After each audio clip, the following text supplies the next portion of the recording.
On today's episode of the CLS Experience, we have a very lucrative treat. He's a super entrepreneur and licensed attorney on a mission to spread financial education, making it more accessible and easily digestible. No big deal. He is the chief executive money nerd at the Minority Mindset Companies and the host of the Minority Mindset YouTube channel, which has been viewed over a staggering 100 million times, just to name a few. His ability to guide people towards financial freedom while growing his passion for financial education into successful entrepreneurial endeavors is second to none. And he's here to teach you the minority mindset, which implies thinking differently than the majority of people and cultivating an edge. He's just a juggernaut in all facets of life and a terrific human being. Please welcome the informative, wise, and compelling, the thought-provoking, and handsome Jaspreet Singh. How you doing, Jaspreet? Craig, man, what an introduction, dude. That was I need to take note of that. That was amazing. Thank you for having me on. My pleasure. I'm so glad that I did good by you. As I always like to say, it's your story. You wrote it. I just said it. I appreciate it, man. Thank you for the kind words. Yeah. And we were chatting for a while before we hit record. I wanted to give you some context on my story.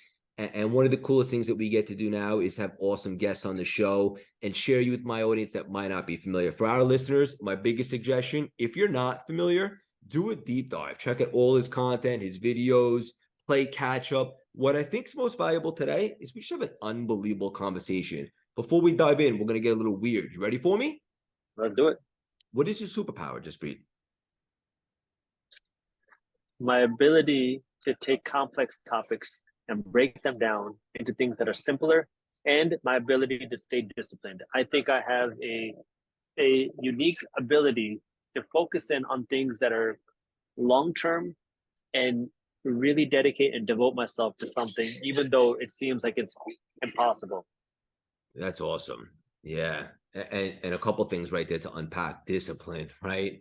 And that's one of the things I learned on Wall Street that I carried with me to today. And I'm very grateful for that. And I think discipline is a trait of a lot of the greats. And the best part about discipline, it really comes just down to effort. And it's available for everybody, right? Yeah, it's one of those things. So it's kind of funny. I did an interview this morning, and I was in Washington, D.C., and the guy I did an interview with, him and I both were talking about the same thing, that when we were both young, we both had the same belief that anybody can be an entrepreneur. When I learned about entrepreneurship and I started making some money and starting to see some success, I was like, holy moly, everybody needs to do this. And I was like on this mission. I was like telling all of my friends, all of my family, you have to become an entrepreneur. I got one of my best friends who made a great income. He was an engineer making a good salary. I got him to quit his job, and he came into the office with me and he started working with me. And I realized, I don't know, maybe about 2 months in, not everybody can be an entrepreneur. And he was a hard worker, but he needed that safety. He needed somebody to tell him what to do. He could not take on the risk. He could not take on the creative thinking. And it really hit me that, oh, not everybody can do that. Yes, discipline's available to everybody, but there has to be a reason inside of you for why it is you're willing to put in the sacrifice that somebody else is not willing to do. Because, it's like anybody can run a mile, but when you get tired, why do you keep running faster? And why do you keep going? Right. And that's the real secret sauce for, like, when you get tired, when things get hard, when you get punched in the face, when things go wrong, when you get screwed over, why do you get back up?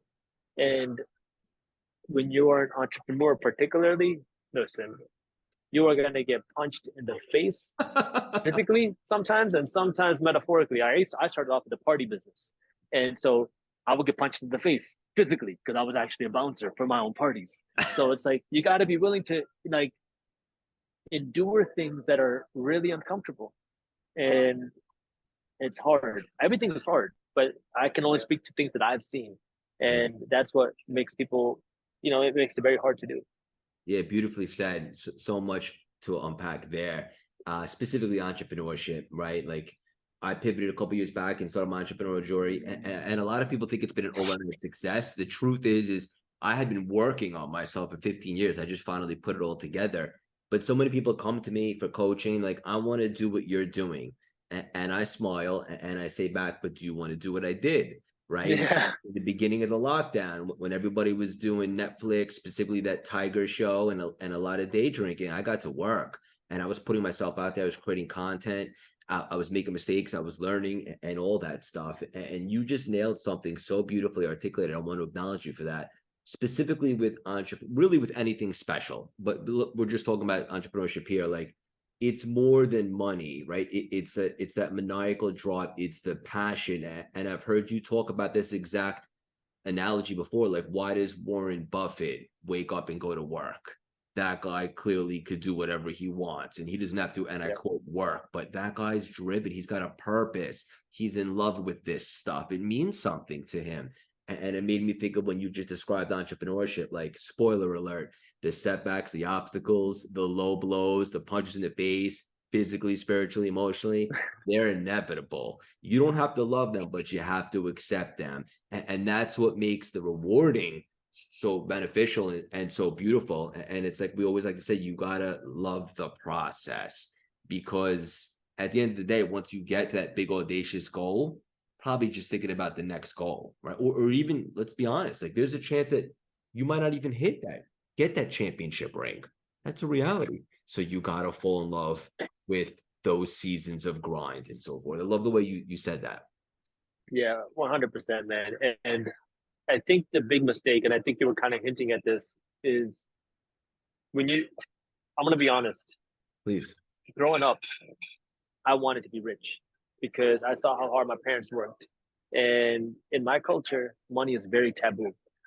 You don't talk about money, you don't worry about money. And my parents always told me, don't worry about money, don't think about money, but go become a doctor.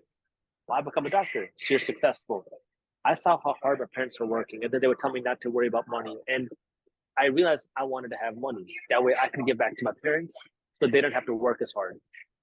And so when I first got into entrepreneurship, I was in college. I got into event planning, party promoting. That was how I got my first real taste of entrepreneurship. I don't drink, I don't party, but I became one of the largest party promoters on campus. I had a contract with the biggest club on campus to host their weekly college night. I was hosting monthly parties at a different club. I was doing concert shows. I was like completely immersed. I was making good money, but I hated it. I did it only for the money. And so towards the end of college, now I'm like towards the peak, I just shut it down. I just stopped doing it. Like I remember my last party was a complete flop because I didn't even have the desire to want to promote it or market it because I was just so sick and tired of it. And it's like, why did I start? Well, I did it for the money, and it was fun because like I was with my friends, my boys, we were having a good time, we were making money, doing the process, learning things. But then I started making money, and now all of a sudden it's like, oh, like this is not what I want to do. I don't want to grow this. I don't want to scale this. I don't want to keep putting in the work. Like it just became such a chore that even the money wasn't attractive to me anymore. Yeah. And that was when I realized like there's, a true entrepreneur is in the business of providing value. And the more value you provide, the more money you'll make. But the focus has to be on the value. And that's what was so interesting to me is like minority mindset. So I went through a lot of journeys, a lot of failures, some successes before I even started minority mindset. Like I did a lot of things before that. Minority mindset was just a hobby for me. And I started it as a way just to talk about things I wish somebody would have told me when I was getting started. I didn't do it with the intention of making money. And every time I say that, people are like, what are you talking about? You started making YouTube videos without trying to make money. Like I seriously didn't even think about that because when I started YouTube back when you could monetize any channel with any number of subscribers and any number of views. When I got to 10,000 subscribers, my best friend, my boy, he comes over and he's like, just talking to me. We're talking about business ideas. He's like, how much money are you making on YouTube? I'm like, what are you talking about? He's like, no, like on your YouTube ads, like how much money are you making?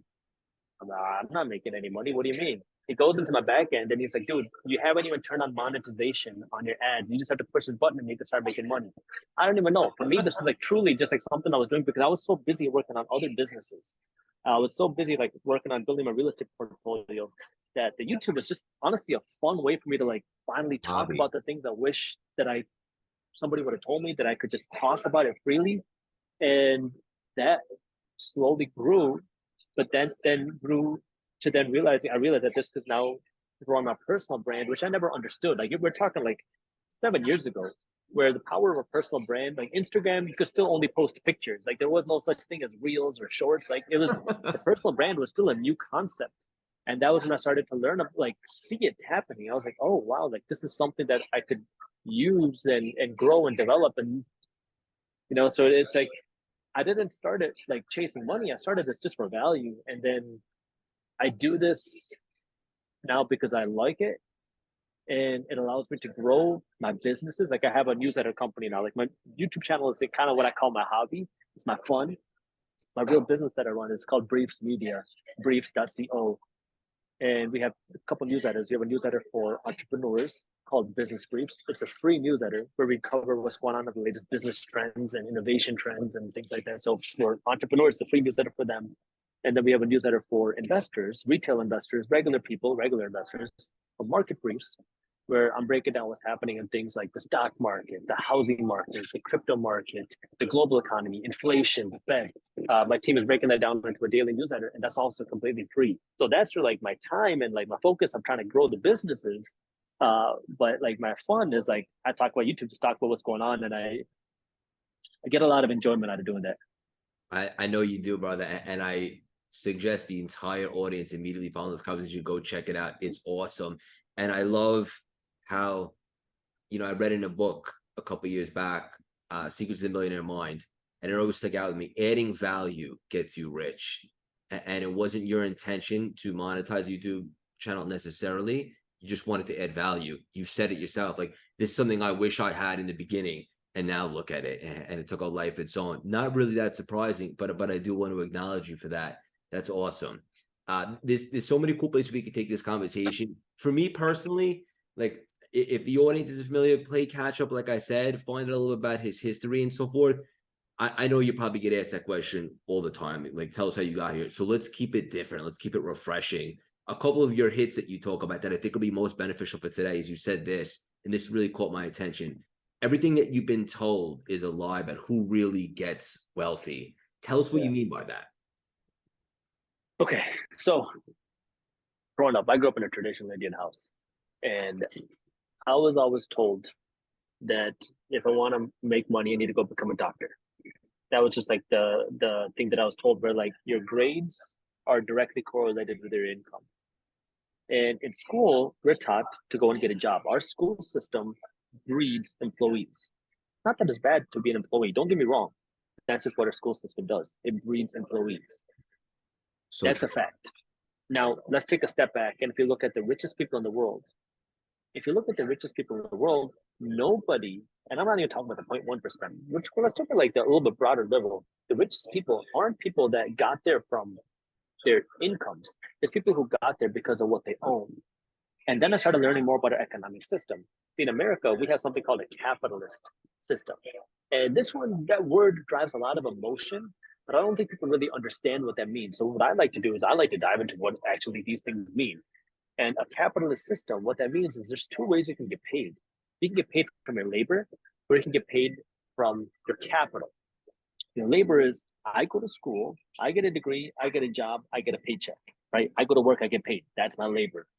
Your capital is, I take my money and I go buy this thing, and this thing pays me. In this capitalist system, you can make way more money through what you own than through what you do. But our entire education system is designed to teach us how to earn from what we do. Okay, that's what we are taught. But how come we're never taught to take the money that we earn and put it to work? Because the reality is most of us aren't born with $1 million in our laps, or parents who can give us assets, or parents who can give us that education, or even money. Most of us aren't. I had to figure it out myself too. But none of us are given that education. And that's what's truly frustrating. It's because we're taught to go to work to get a paycheck. Fine. But what do we do with that paycheck? If you really want to become wealthy in this system, what you have to do is you have to take a piece of that labor, the piece of that paycheck that you're earning, and use it to buy assets. What are these assets? Stocks. It can be real estate. It can be businesses. It can be your own business. There's a lot of assets that you can buy, but you need to own these assets. That way you can get paid for what you own rather than just what you do, because there's a limit to how much you can do. There's no limit to how much you can earn. There's a limit to how much you can earn from what you do. There's no limit to how much you can earn from what you own. And as an attorney, who's not your attorney, I can tell you this, that our tax code is designed to benefit the investor and the business class more than the employee. Why? Because the top tax rate from a long-term capital gains rate. So if I bought a stock or a real estate investment and I hold it for longer than a year, and let's just say I sold it for $1 million of profit, my top tax rate today is 20%. Maybe they'll put on a few other percent if I'm a really high net worth individual, or sorry, I'm earning a lot of money, but top tax rate of 20%. If I'm making $1 million for my job, half that money is going into taxes. Our system is designed to benefit somebody who understands this, but you never learn this in school, which is why that financial education is so important. Yeah, so good. And this is a crazy concept, but a reality. And I couldn't agree more with all of it, honestly. And to be honest with you, I graduated college, but I didn't really get much out of it. And I need to take accountability for that, because I probably could have focused a little more, but I just wasn't interested in the curriculum. And then I graduated and I started learning personal development and all that stuff, and the rest is history. But it's interesting, like they don't teach you how to really build wealth. And most people, I think they think, oh, I work for a check and then I keep doing that and keep doing that. And eventually, hopefully, I have enough that's more than my spending, and I can maybe buy a house or buy a wedding or whatever the case may be. But the reality is the assets, it's like the game Monopoly. It reminded me of when you were describing it. And I think that's awesome. And I love what you're doing, like with financial education and literacy, because most people, they're just not aware of this. And they can waste years and years and years without this wisdom and knowledge. Yeah. And that's what's, the reality. And what I like to say here is, you don't have to agree with me. But what I'm saying is not coming from emotions. What I'm saying is coming from literally what our tax code says. Yeah. What I'm saying is from what our economic system is. And this is where I don't say this to get you to like me or to not like me. I say this just to educate you so you can be better with your own money, because this is the way our system works. Now you have three options. You can complain, cry, scream, because this is what the system is. You can ignore it, or you can do something about it. And this is where, for me, it's like, well, if this is what it is, let's learn the rules to the system. Learn the rules to money. That way you can benefit, take better care of yourself, take better care of your family, and take better care of your community, because the reality is the more you have, the more you can do. And if you don't have money, you're always going to be subservient to the people who do have money. This is why we need more good people with money. This is why I'm so passionate about this financial education game, because, dude, the basics of financial education, of how our economic system works, to how do you start investing, to what is investing, to how do you generate cash flow, to passive income, to building wealth. These things have been like tightly kept secrets, where very few people have known this. Like, I was fortunate because I started reading books on this. And that's when I started learning more and doing it myself. But now, because of YouTube, this information is finally accessible. Like, reading a book is very accessible, but you have to go and buy a book, or you have to go to the library, and then you have to actually read the book, which is difficult versus watching a 10-minute video, right? So it's become so much more accessible, which is one of the, like, our generation has that beauty that we've never seen before. This much access to information. Now the question is, are you going to actually utilize it or not? And what are you spending your time for? Like, I talk about this a lot, where the biggest ROI, return on your investment, that the average person can make, especially if you're struggling with your bills right now, you're struggling with your money, is to cancel Netflix. And people say, well, what is $15 a month going to do? It has nothing to do with the $15 a month, but it has everything to do with the 2 hours a day that you're going to save, because time is your most valuable asset. And if you can get those 2 hours back, then you can reinvest the time reading. You can reinvest the time learning, whether it's on YouTube or podcast, where you can reinvest the time building yourself, your own skills, your own education. 5 years from now, you're going to be a completely different person with a completely different bank account, with a completely different status, with completely different goals and missions and drives. But you have to put in the time and effort today, because guess what? 5 years from now, the time is going to pass. And either you're going to look back and say, man, I wish I did something then, or, wow, I'm really glad I did. Yeah, bang. That's where we dropped the mic when we just get warmed up. Could you be on any more fire right now? And this is so good. I could not agree more. And I love the analogy. It's not about the $15 a month. It's about the 2 hours a day that you're going to free up that you can now deploy to learn, to consume wisdom, to beat on your craft, to maybe start a side hustle. And it comes back to something that I know that you say that I couldn't agree more with. First, you start learning, then you start doing. So if I predict this is an 8 or 9 figure conversation for anyone that's listening right now and is willing to apply it, the information is absolutely priceless, but then you got to execute, right? Yeah. And that's where it gets hard, because now execution means you got to be willing to fail. And I'm going to say the quote, and then I'm going to explain what it really means. Please. Because failure is not the opposite of success, it's a part of it. We've all heard that before. And it sounds all rosy and butterflies and it sounds easy. But then when you actually get screwed over, when you actually do fail, when you see your bank account go to zero, when you see things hit the fan, when you see the lawsuit come in, when you see people writing things about you on the internet, that's when it starts getting hard. And now you got to make a decision. What are you going to do? Are you going to give up, or are you going to get stronger? Because see, what happens is, and I'm going to focus just on the entrepreneurship, but this is the same if you want to become an investor, really everything. But you go through this curve where in the beginning, when you start to do something different, everybody looks at you like you lost your mind. Like, something wrong with you? Why are you doing this? Why are you stating money? Why are you living below your means? Why are you not going on the vacation? Why are you not going to that party? Why are you doing this? So the question is, then if you start to see some success, you become an underdog. And now people start to root for you.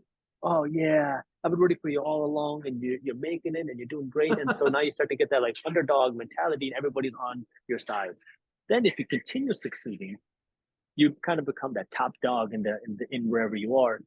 Now it's the opposite. Now everybody wants to see you fail. Now everybody talks about, oh, you're this, you're that, you're this, you're that. They put a target on your back, and everyone's trying to bring you down. That's where now you got to go through the next hurdle, where it's like, how do you get past this level? And this is where now even more, you got to get double down, focus on yourself, remember why you started, and ignore the critics, ignore the haters, because guess what? People would rather see you fail than see themselves succeed. Most people. And when you remember that, you realize, I got to do this for me. I'm doing this with good intentions. I'm trying to make the world a better place. I'm trying to add value to the world. And you just keep doing you. And then if you make it to the next level, well, guess what? Now you're growing. And it's always, every layer is going to have its own hurdle, its own struggles, its own hardships. New levels, new devils. Yeah, and you just got to keep going. Jaspreet, you're speaking to my soul, brother, because this is something I'm experiencing right now. And it's so funny because at first you're trying something different, right? And it's catchy and it's cute. It's cute, right? Oh, keep it up. Don't stop. And then all of a sudden it's like, oh, he's not really playing around. Right? He's all in. Or Yeah. now so you're collaborating with people and you're making waves. And then it's like they want to see you do good, but not better than them. Yeah. And as you continue to ascend, it doesn't necessarily get easier in that aspect, but that's why you got to be so intentional with the people you keep around you and so forth, and obviously what you're available for and what you're not in regards to naysayers and stuff like that. But it's good to hear from you, someone that's also experiencing it and so forth. And I imagine anybody that really takes a big swing at life, they go through those stages, but I never heard it articulated the way you did, and that was pretty beautiful and relatable. You know, and it comes from everything. Well, I'll give you a story in real estate, because Please. I started investing in real estate when I was 19. I was very fortunate because I was in the Metro Detroit area, where Metro Detroit was hit the absolute hardest in the country after the 2008 crash. So real estate prices were selling for 90 to 92% off. The first property that I bought when I was 19, and I was running my event planning company, so I had some cash saved up. I bought my condo for $8,000. That wasn't the down payment, that was the total price of the condo. And I had read books where everyone says real estate investing is like, oh, passive income. It's so easy. It's flowers. It's so simple. Like, all you buy property, give it to a property manager. I was like, oh my God, that sounds great. It was anything but that. about my first property. I didn't know how to find a property manager. The first property manager I found was like, I don't even think they were a licensed property manager. They didn't even sign a lease for the tenant. I worked with a contractor that stole money from me. It's a lot of issues. Time goes on. I learned how to manage it a little bit better, but we had a very bad tenant in there. This tenant complained about everything, and she had my number because issue with the first property manager. So she would call me, like I was in my chemistry class in college. I'd be getting calls that like, oh my God, I was cutting cucumbers on the countertop. I missed the cucumber. I didn't use a cutting board and I scratched the countertop. You need to give me a new cutting board. And it wasn't like a civilized conversation. It's her screaming, crying, bawling her eyes out, telling me this, that I'm a horrible slumlord because I did it, because she scratched the countertop. And that was like absolutely not my intention. And so I would go there and I would buy her a brand new countertop. One time she called me and she was telling me about how she was worried the place was going to burn down. There's some electrical issues going on, and it's really scary being there. And I freaked out. I brought my electrician there, did like an emergency call, got him out there. I even brought like an envelope with like $20 in cash to give to them because I felt so bad. I'm telling you, I'm 19 years old, 20 years old. I had no idea what I was doing. My electrician goes out there and he looks at it. He's like, "Oh, your light bulb fused. We need a new light bulb." And I was like, oh my God, like it was just this constant stress. And she would always take it out on me. Well, we got a call one day that there was a chip, like a paint chip in the bathtub, about the size of a quarter. So my contractor goes out there, and this is all documented because she's calling my property manager. And he goes out there and he says, "Oh yeah, there's about a chip that big, about the size of a quarter in the bathtub, little tiny paint chip. I can take care of that for you. I also recommend we can put in a handicap pole because the tenants are elderly." Now we didn't have to do that. We were completely licensed by the city. They didn't ask to do that. No one asked to do that. We wanted to go out of our way to provide value for the tenants because I wanted to make sure that I was like always delivering that wow factor. So we scheduled the time for the contractor to go out there to do the work. He goes to the door, knocks on it, ready, brings a tool, brings his team, brings everything, buys the materials, and the tenant opens up the door. She says, "Oh, sorry, my husband slipped and fell at a friend's barbecue over the weekend, so can you come back a later time?" I said, "Okay, fine." We did this week after week after week. This goes on for months, where she kept telling us no. So eventually we're like, all right, fine. If you don't want us to do it, just let us know when you want to do it, and we will. She said, okay. Completely forgot about it.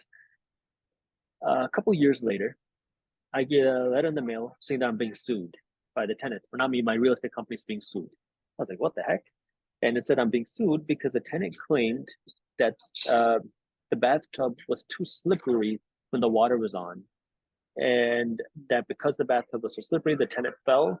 And it was because the paint was chipped. So I'm a negligent landlord. And I was like, what the heck is this? So I sent it to my management company. They look it up and they're like, oh, we have documentation saying that they fell at a friend's barbecue. They thought that I'm this rich landlord who has all this cash and they're going to try to get an insurance settlement or whatever settlement from me. I'm a college kid who's still trying to figure out what the heck I'm doing in my life. But I had to go through the whole process. I have insurance, and insurance is now walking me through this, and it's a huge headache. And the judge was like, this is a stupid lawsuit. I'm not trying to hear this. You need to figure this out outside of court because this is not worth my time. This is not a real lawsuit. This is dumb. And they had no proof. And so my insurance company had to settle because that's just the way insurance works. Because the way insurance works is they have to pay for an attorney $300 to $400 an hour for every hour worth of work. And eventually they're going to say, let's just cut a check to make it go away instead of paying the attorney to actually win the case. So they wrote a check for about $14,000 to make the case go away. But the settlement amount was so low that it didn't even cover the attorney's charges. So the tenants who were suing didn't even get a penny out of the case. But it just shows you like this is the reality. I mean, people will do these types of things. And, this is where understanding you have to be able to protect yourself and not just keep willing to go forward. Because when that happened, I was stressed because I did everything that I could to provide the most value possible. I went out of my way on multiple occasions to give the tenants way more. Deliver that wow factor. Required. I know. Exactly. So, it's just it's the way the world works, and you just got to keep focusing on you. Yeah, that's it, brother. Great message. And I couldn't agree more. All you could do is control your integrity, right? Yeah. And you can't save everyone, but there's ways that you can protect yourself. And thank you for saying that. This is awesome. I wanted to ask you this. something that's very trendy these days is money mindset. You said you grew up in a culture where money was very taboo. I think to some extent, me too. And then ultimately entrepreneurship, it's a little bit differently. There's a lot of people that speak about abundance and its energy and stuff like that. And I've done a lot of work on myself, and I've been able to get much better at it. And one of the things I did was stop focusing on money, right? Because then when you're focusing on it so intensely, you're almost like creating this resistance. And so I focus on adding value or doing the best that I can in certain things, and the money tends to be a byproduct. What, in your opinion, is that money mindset, and how can you or anyone right now work on that and improve it to be more available for wealth and so forth? I think my answer is going to be different than a lot of people. I don't really understand a lot of the traditional money mindset stuff. For me, the way that I look at it is just understanding how money plays a part in your life. And I've created what I call quadrant fit theory, which is where this, if you want to live a fulfilled life, you need to just understand how money plays a part in your life. What I say is there's 4 aspects to living a happy and fulfilled life. At the bottom, you got to be physically fit. Because if you're on your deathbed, you can't breathe. The only thing you want is to be healthy again. That's the only thing. It doesn't matter if you have $10 million in the bank. Next is mental fitness. If you're depressed, if you're anxious, if you're miserable, and if you're in a toxic environment, more money is going to make you more miserable. And this is where we all know somebody who's like, man, if I just had $1 million, I could find somebody who will love me. I can find happiness. I'll find all this. It's a bunch of crap. Sure. You're going to find a bigger hole if you don't have the mental happiness there. Then there's the spiritual fitness. And this doesn't mean religious. This means now, what is your purpose? At least to me, that's what it means. It's what is your reason for getting up every single morning? And this is where, like for entrepreneurs, your purpose has to go beyond money. Because if your purpose is just money and you get the money, you're going to wake up and you're going to not have a reason to get out of bed. And this is why you see a lot of rich people who end up depressed and miserable. It's because they don't have that purpose. What's your reason for getting out of bed? What are you fighting for? What is the impact that you want to make on the earth? And you have to, I mean, this is not something that happens overnight, but you have to start thinking like, what do I want to do? What do I enjoy doing? What change do I want to make on this earth? And that's what the spiritual fitness is. Then at the top of that, you have the financial fitness, which is now taking care of your own money. That way you can do the things that you enjoy doing. You can take better care of yourself, your family, and your community. And you can do more of those things that you love. And the reality is, more money can make you happier if you have everything, and then you can do more things that you enjoy. If you like traveling, you can do more traveling. If you like giving, you can do more giving. You can do whatever it is that you want. Freedom. But you also have to, you have more freedom. But you also have to understand that if you don't have money, it can really hurt your spiritual fitness. It can hurt your mental fitness. It can hurt your physical fitness. Now you can't buy good food. Now you are depressed because you can't pay your bills. You're stressed out all the time. You're fighting. I mean, financial problems are one of the leading causes of suicide. One of the leading causes of depression. It's one of the leading causes of divorce. So it's understanding now, how can you understand that, use money, but not get consumed and obsessed over money? It's a good word, consumed. Yeah. So I think it's just now understanding how money plays a part in your life, which is the most important thing. And then, going after it. There's no shortage of money in the world. No. There's the Federal Reserve Bank is printing billions of dollars. There's Literally. a lot of money out there. And how can you now just get a little piece of it? Right. And it's how can you provide value in a way that's ethical, moral, in a way that you agree with, that you believe in, and help people provide value and get money for that. Yeah, this is so good, buddy. Like the market already exists. To call it in and add value and figure out what can you do for an exchange, so to speak. And something that you mentioned there that I thought was really beautiful was spiritual fitness. Because I often talk about being mentally fit, something I work on every single day. Obviously, physically fit comes down to fitness and stuff like that. As you said, if you don't have your health, you have one concern, right? But spiritual fitness, your meaning, your purpose. Why are you getting up tomorrow? And it took me a while to figure that out. And once I did, my life was never the same. It wasn't just a career reinvention. I got engaged last summer, like my whole life. My soul is lit.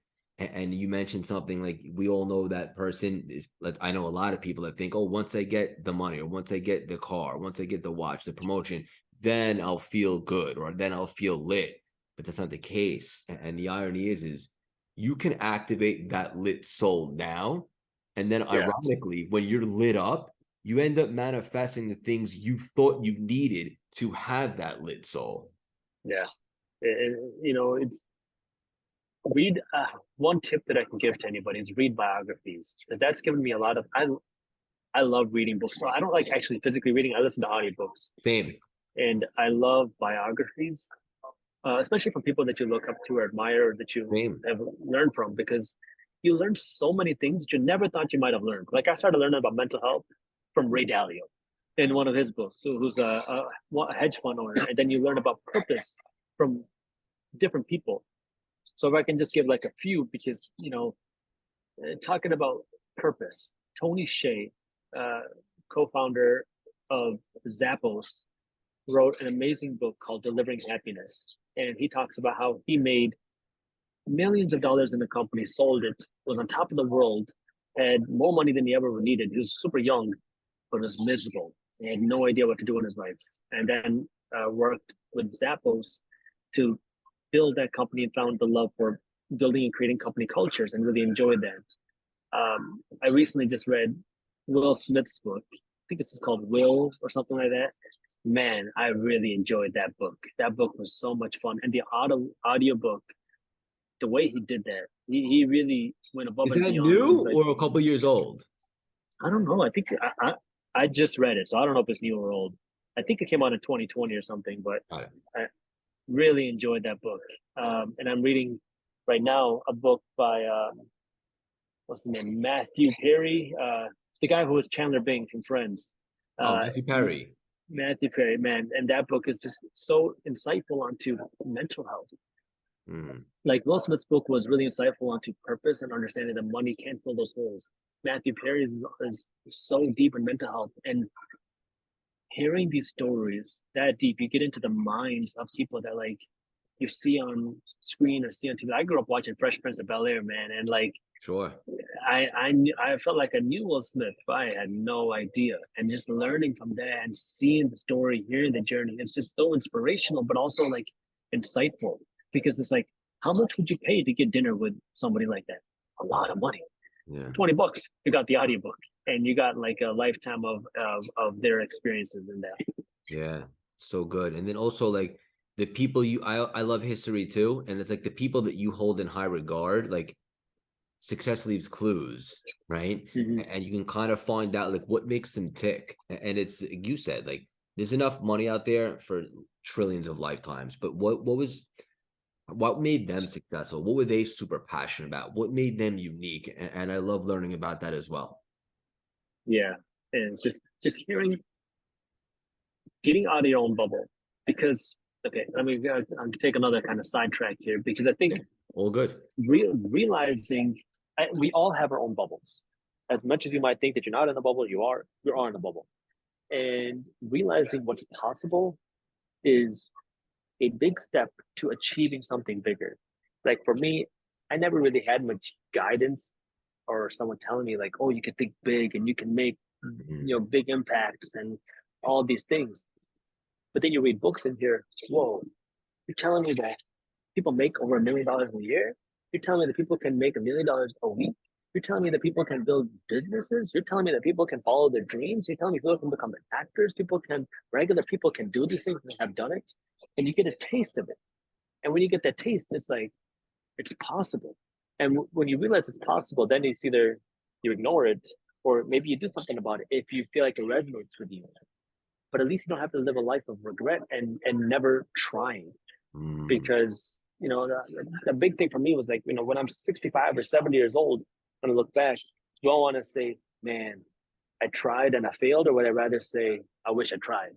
I would rather say I tried and I failed than never trying. And hopefully I'll see success. That was the thing why I was always telling myself years ago. But it's knowing that, there's a lot of possibilities out there. Jaspreet, there's a lot of alignment here. And I just actually got a little emotional, because people always ask me, like, weren't you scared to leave a stable business, you making money, and start something completely? I didn't have any followers, connections at the time. And the truth is I did this eulogy exercise where I pictured if this was it for me in 2 weeks down the line, who would be at my funeral and what would honestly be said? That I leave a limp impact, that I really to make anything meaningful, that I put a dent in the universe. And I had this realization that absolutely not. And then for me, my biggest fear from that day from here on out to today was always that I didn't give this thing called life everything I got. And I'm not afraid of failing because it's just temporary and there's lessons extracted. But I think if you don't try, that's being a failure, and that's finite. And I couldn't agree with you more. Like, regret is so much worse and heavier than rejection, right? Because it's temporary, but you got to take your shot. You got to make every second count. Yeah. 100%, man. I agree with you 100%. And sometimes it's hard, but just you just need a small circle around you. That's it. And don't worry so much about what other people think, what other people are saying, what other people are doing. Just worry about you. That's it. And just focus on you. So good. We'll land the plane with this. You talk about how to build recession wealth, and also that recessions are only bad or good in relation to which side of the equation you're on. I thought that was pretty cool. What do you mean by that? And are we in a recession? And what are you doing to position yourself accordingly to be on the right side of the equation? So, okay. Are we in a recession? I think the average American is already in a recession. Inflation has grown much faster than people's wages over the last 3 years. I just did a full deep dive of this on YouTube. I don't want to get the numbers exactly wrong, but I talked about it on YouTube, and I was diagramming where since the 1970s, we've been seeing inflation rise faster than incomes. So people have slowly been becoming poorer. But after 2020, it just went exponential, like boom. People's wages were growing way slower than inflation. I'm talking about real wages that they're getting, even relative to the reported inflation, because the actual inflation that a lot of people are facing is a lot higher than 6%. So you're seeing this like big divergence where the average person is struggling more now than they were 3 years ago, than they were 5 years ago. And the average person is struggling because of that. Now, is everybody? No, but the average person is. By definition, are we in a recession? No, we haven't been declared to be in a recession yet, but we have a lot of issues. We still have high inflation. We have rising interest rates, which are trying to bring down the inflation. Both of these two things are hurting the economy. Both of these two things are pulling our economy down.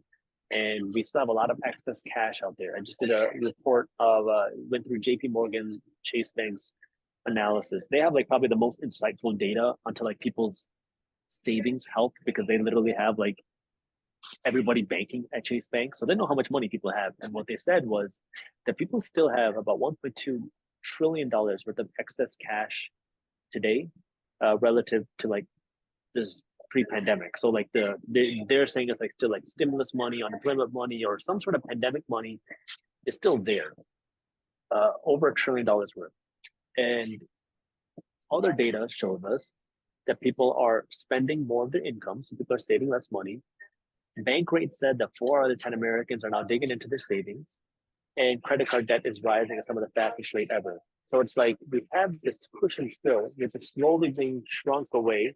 And when that cushion shrinks, what happens then? And that's kind of the situation that we're in right now, where, yeah, things are okay. If you look at a snapshot of where we are, if you take a look at the live photo, you see that, oh man, inflation is still really high. Oh man, interest rates are going higher. Both of these things are bad news for the economy. And then you look at the consumer and you say, yeah, the consumer's spending, but their savings are dropping. They're having less ability to save money. They're stretching themselves thinner and thinner. Credit card debt is rising. All of these things are posing red flags.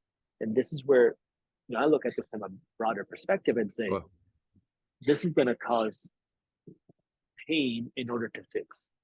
And yeah, nobody can predict when, but what we all can do is prepare. Now, don't panic. I'm not saying panic, I'm saying prepare. Prepare means, number one, get financially educated. That's what I talk about on my Minority Mindset channel.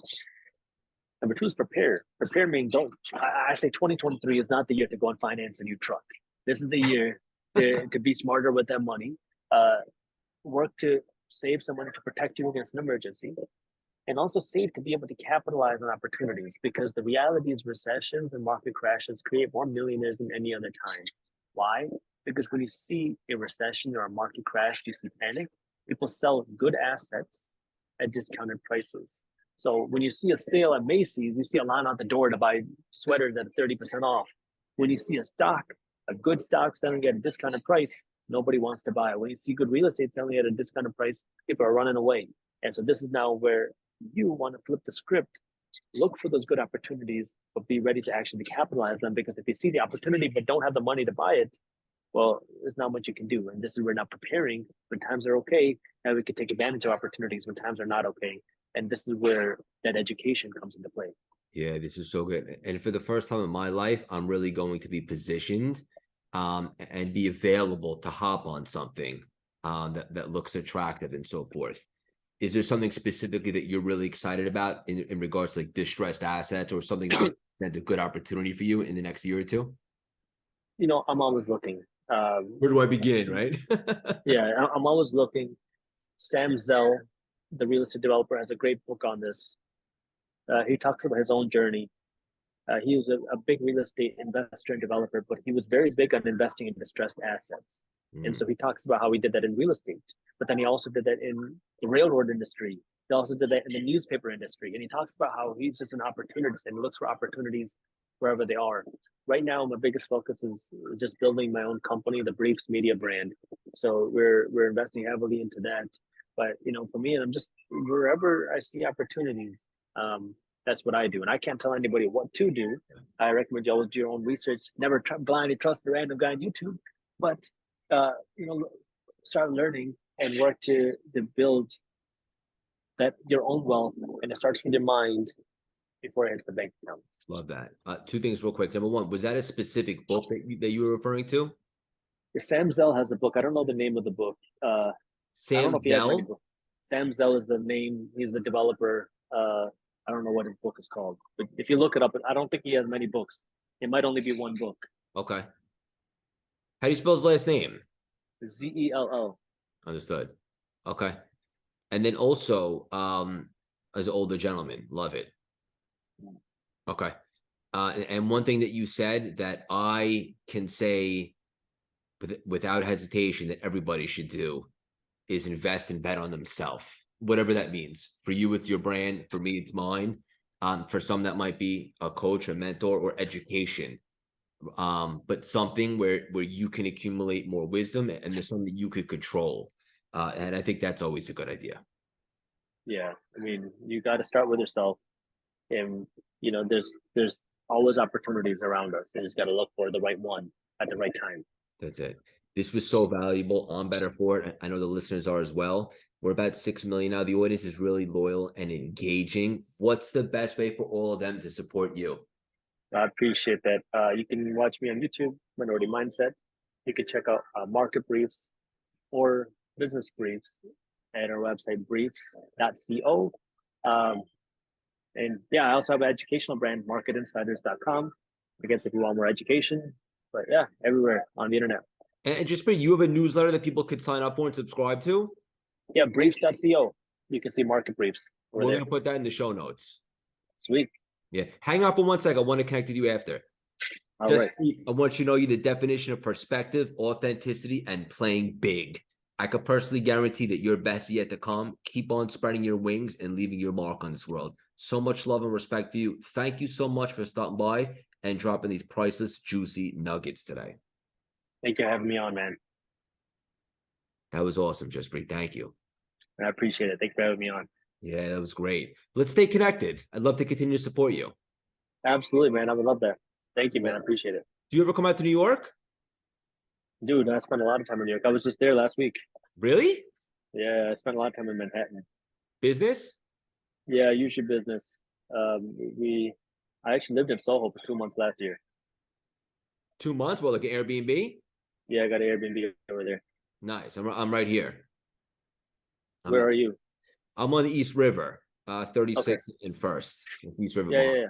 Okay, sweet. Yeah, I'll let you know next time I'm there. Yeah, I'd love to grab a cup of coffee if our schedules permit. Perfect. I'll do that. And then also, is that you on your Instagram account, or do you have like a team that runs it? I have a team that manages it. Okay. Let's stay connected there for sure, and I'll support you there as well. Appreciate it, man. Thank you. Yeah, thank you. Keep up the great work. I'm proud of you. Fun to watch. And I'm excited to build a friendship. Anything you need at all, I'm here to support. Hey, man, I appreciate it. Talk to you soon. Have a great day. Yeah, bye.